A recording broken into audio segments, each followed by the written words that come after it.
Today's video, we're going to be talking about the subject of should the Tampa Bay Buccaneers hire a team president to make personnel moves and basically hire head coaches and general managers and things of that format. Now, a lot of people, including myself, don't necessarily trust the Glazers to make the kind of football personnel decisions that they have the responsibility of doing. Hiring head coaches, hiring general managers. These two main things fall under the Glazers, and also draft decisions and stuff like that. That kind of has to a certain degree, that kind of involves the Glazers, but not as much as hiring head coaches and general managers.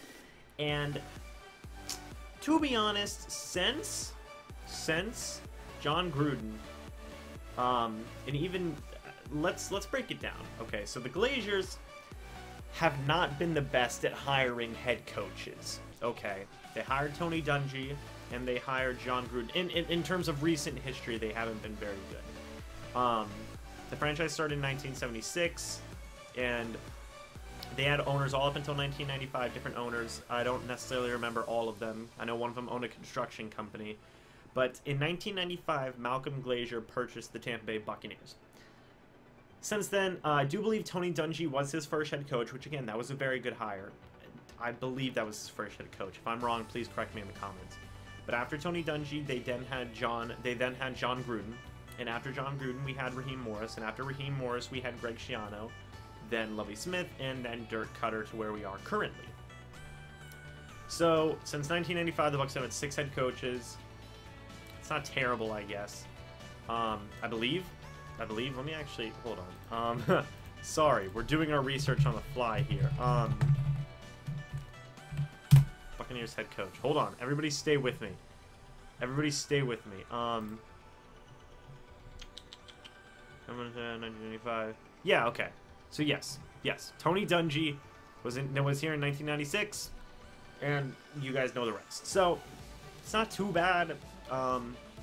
In like 22 years, we've had 6 head coaches. That's not terrible. But anyway, the point is that so Malcolm bought the team in 1995. He had John Gruden, and he had Tony Dungy, then he had John Gruden, and then after that, Malcolm Glazer did pass away. I don't remember when necessarily he passed away. I'll look this one up too. We're doing our research on the fly here. So Malcolm Glazer passed away in 2014. Okay. So, anyway, Malcolm Glazer passed away in 2014, and his sons took control of the team. Joel, and I can't remember the other one's name. And since Tony Dungy and John Gruden, the Bucs necessarily have not had the best hires at the head coaching position. First was Raheem Morris and his whole Youngry Bucs movement, and that didn't necessarily work. His first year he went, I believe, he had less than 5 wins is the point. Okay. His first year he had less than 5 wins. The next season he had 10 wins, and the season afterwards he had less than 5 wins. He was out. Raheem Morris was out. The whole Youngry Bucs movement didn't work out. He had Josh Freeman in a quarterback, and it wasn't good. The roster was never really that good. Josh Freeman actually did have that good year when 10-6, but anyway. So next was Greg Schiano. He went 7-9, and then he went, I believe, like 3-13, and Greg Schiano was out. His whole thing was, the thing with Greg Schiano was he was treating these professional athletes like college players, essentially, was the main thing that I remembered. That one didn't work out either. And he had a big old mess of Josh Freeman, and then Josh Freeman left, and then he had Mike Glennon in as well as Josh McCown, I believe, or was that Lovie Smith? I think Lovie Smith was Josh McCown. So he had Mike Glennon though, and Mike Glennon was Greg Schiano's guy, and he was gone. And eventually it didn't work out. Josh Freeman was out. A lot of people didn't have respect for Greg Schiano. Even Gerald McCoy didn't necessarily like Greg Schiano, and he's out. Which is fine. It's fine. So then came Lovie Smith.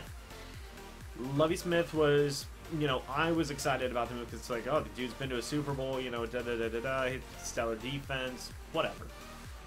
The main gripe with Lovie was that he didn't show enough passion, and That's really it. Like, his defense wasn't as good as he was supposed to be. Lovie Smith was very much respected. He was known for in the league as having these good defenses. His first year he went 2-14 and then they got Jameis Winston, and then the next year 6-10.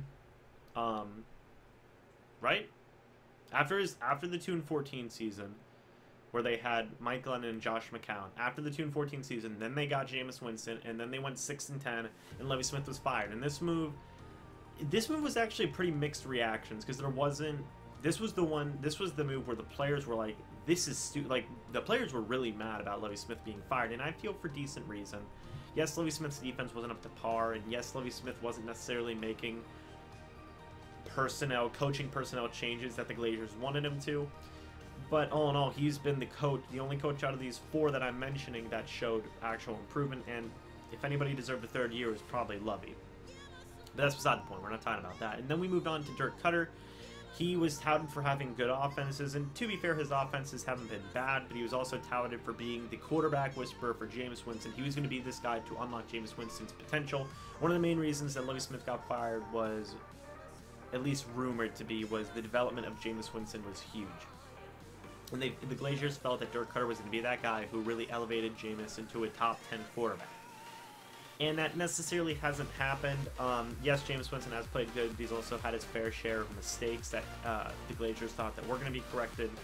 They haven't been corrected yet, as well as having an underperforming record. Dirk's first year, they went 9-7. In his second year, they're more than likely going to go 4-12.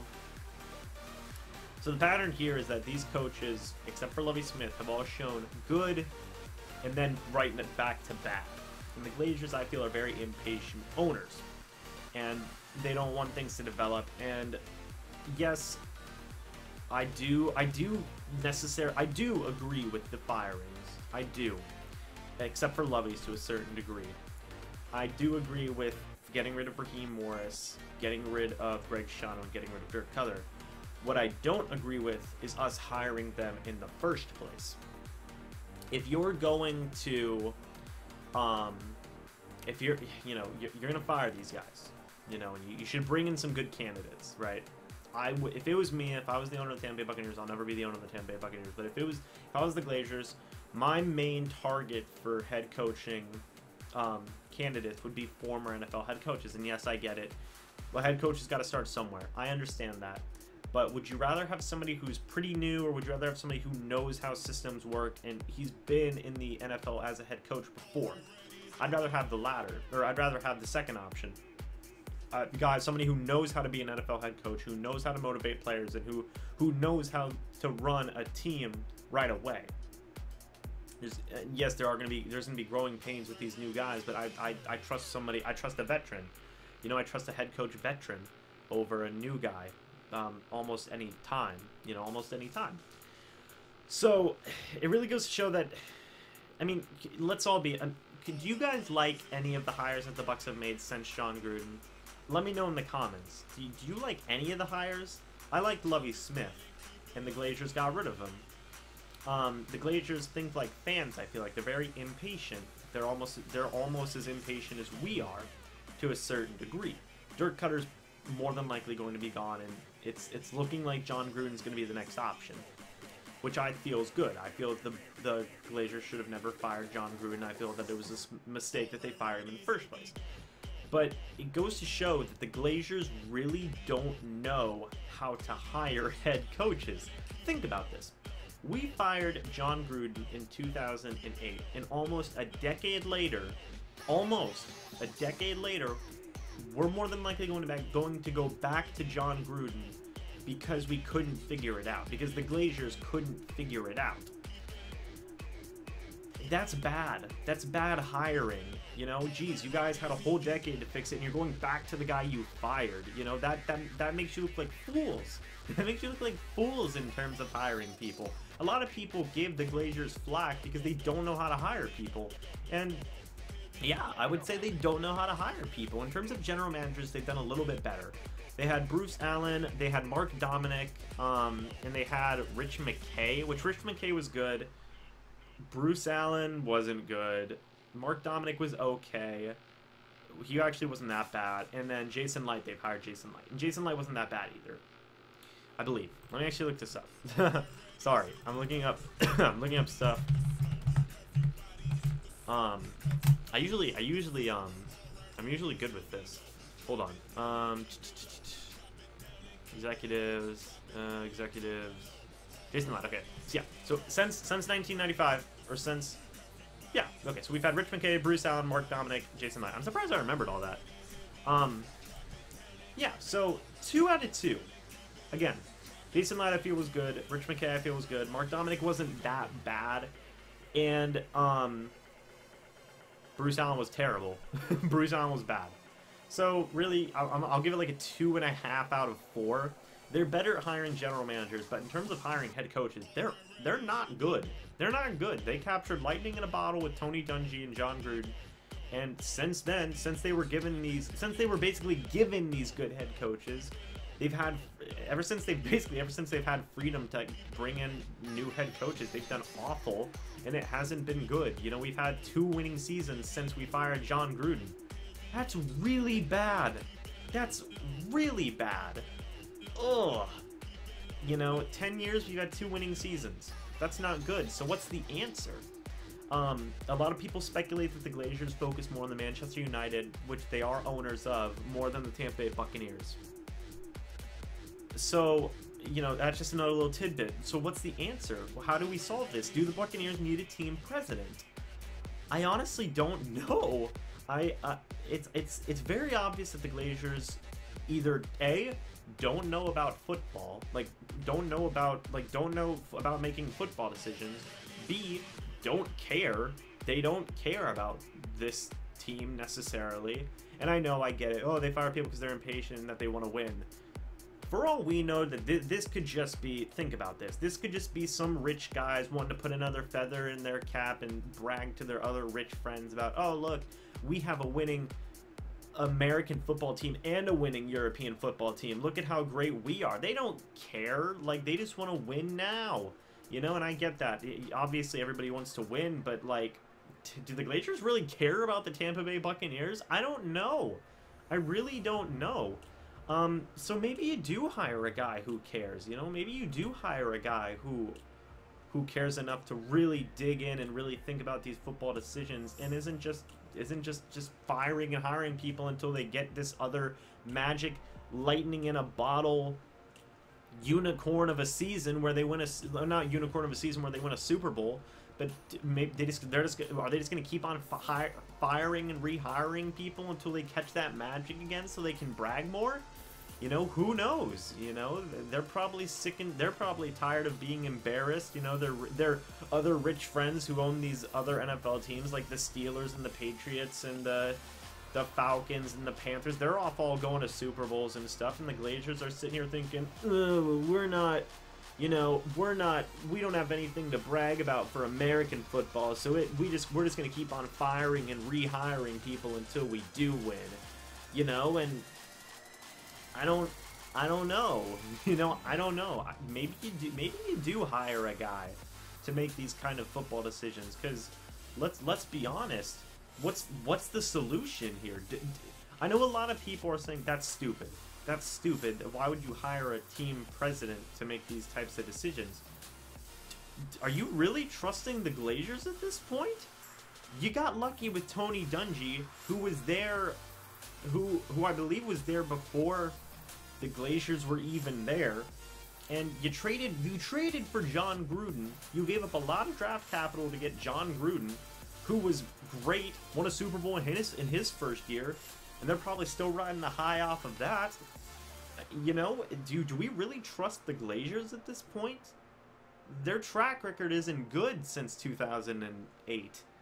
And they're going back to the guy that they fired because they have no other option, because they're so bad at making these football decisions, you know? It's well, we're so bad, we might as well go back to the last guy who did good for us, you know? That's how bad things have gotten, you know? I don't trust the Glazers. I don't trust the Glazers to make very many good football decisions, you know? They fired John Gruden. They should have never done that. And yet they did. Why? Because he was bad at making personnel decisions? You don't fire the guy. You just make sure he doesn't make personnel decisions. You let the general manager do that. You fire the general. If the head coach is obviously not. If the head coach is obviously not good at making personal move decisions, yet he's still winning 9 games a season. John Gruden was there for what? 7 or 8 seasons. He had 3 losing seasons, 4 winning seasons. One of those losing seasons was 7 and 9. You know, two years out of 8, I believe he had, or 2 years out of 7, he had a less than 5 wins. That's not terrible. You should have never fired John Gruden, and if he sucks at making personnel decisions, let the general manager do it. That's why you have him, right? I don't know. You never should have fired John Gruden. You should have just let him not make personnel decisions. I feel like the Bucs would have been way better off if we just would have let John Gruden coach the players, and we just would have let the general manager do his job. And that's on the Glazers. The Glazers let that happen, and the Glazers thought, oh, well, the decision we made didn't work, so we're going to get rid of John Gruden. And look what happened. You got rid of John Gruden, and your team's been terrible since, and now you're going back to the guy you got rid of. So it's just bad. I don't trust the Glazers. So should the team hire a team president to make those type of football decisions? Maybe. Maybe they should, and I get it. People don't want that. People don't want that, but honestly, do you really trust the Glazers? I don't trust the Glazers. I don't. They fired John Gruden, which was a bad move. If you want to go back even further, you fired John Gruden, or you fired Tony Dungy, which was a bad move to a certain degree. Yes, you won a Super Bowl from it, but you know, the Glazers had two eventual Hall of Fame head coaches, and you couldn't even keep one of them. You couldn't even keep one of them. And since then, your team's been terrible. That's on the Glazers as owners, and I really don't trust them. It's bad. It's bad. What do you guys think about this whole situation? I'm sure I could rant about this forever, but this video is going to be forever. I don't trust the Glazers. Should they hire a team president? I don't know, but I really don't trust the Glazers to make these types of decisions. Maybe they should sell the team. Honestly, think about that. Should they sell the team? Like, that's a question. I would say maybe they should, because they obviously don't know what they're doing. Go stick to Manchester United. You know, maybe they should sell the team, because they obviously don't necessarily... It looks like they just don't care enough.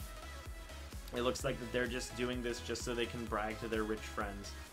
That's just how I feel about it. Let me know what you guys think about this situation down in the comment section below. Should the Tampa Bay Buccaneers hire a team president? Should they sell the team? If it was me, honestly, if I had to make a decision of should they hire a team president or should they sell the team, they should sell the team. Because they just look like they don't care. And it's not good. I don't know. But let me know what you guys think down in the comment section below. I do hope you all enjoyed this video. Again, this is going to be at the very end of the video here, but I am trying to figure out I'm trying to get like an intro done for this channel. Not a channel trailer necessarily. Yes, a channel trailer as well, but I'm trying to get an intro done. So I'm going to be providing the YouTube video, the YouTube clip, like song that I want to go with something. So if you guys can make something for me, go ahead and send it to my email, MrBucsNation@gmail.com. I have no idea how to do that kind of stuff, so I'll be putting it in the comment section below as well. So anyway, I hope you guys all enjoyed this video. Let me know what you think again about the situation on the comment section below. And as always, I will see you in the next video. But until then, goodbye for now, guys. Oh.